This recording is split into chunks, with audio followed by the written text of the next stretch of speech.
En 1859, paraît en Angleterre un ouvrage phare, c'est L'origine des espèces de Charles Darwin. Et dans cet ouvrage de Darwin, on retrouve une représentation, non plus cette fois-ci vraiment de la continuité ou de la discontinuité de la nature, mais bel et bien de l'histoire du développement de la vie et du foisonnement de la vie à la surface de la Terre au cours du temps. Darwin est le premier à saisir le sens véritable de cette image d'arbre du vivant. Dans L'origine des espèces, il en propose une lecture nouvelle. L'arbre devient généalogique. On représente parfois les affinités entre tous les êtres d'une même classe sous la forme d'un grand arbre.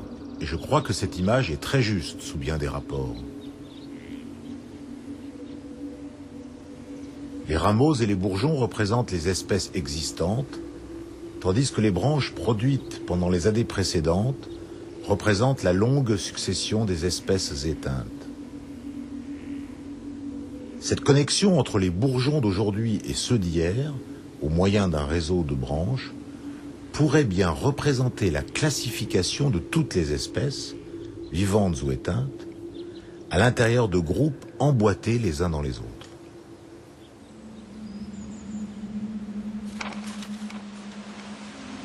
Après Darwin, la systématique acquiert un sens nouveau.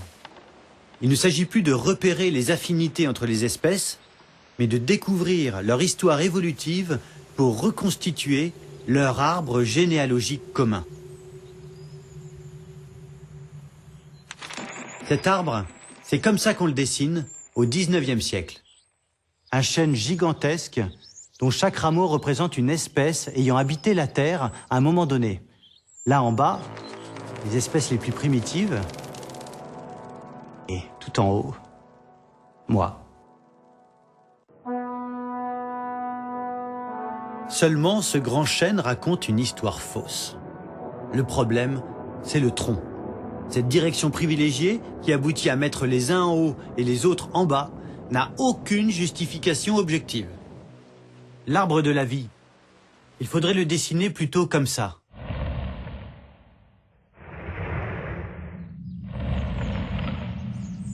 Un buisson sphérique, sans tronc aucun, qui ne pousse pas vers le haut, mais dans tous les sens.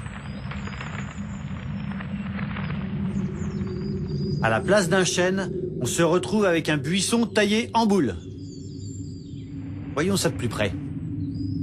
Les branches qui s'arrêtent en chemin représentent les espèces disparues. Ici, l'iguanodon.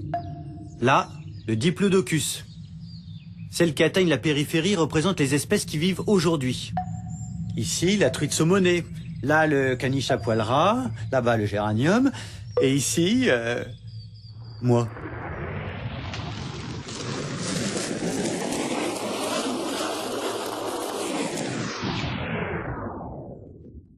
Voilà.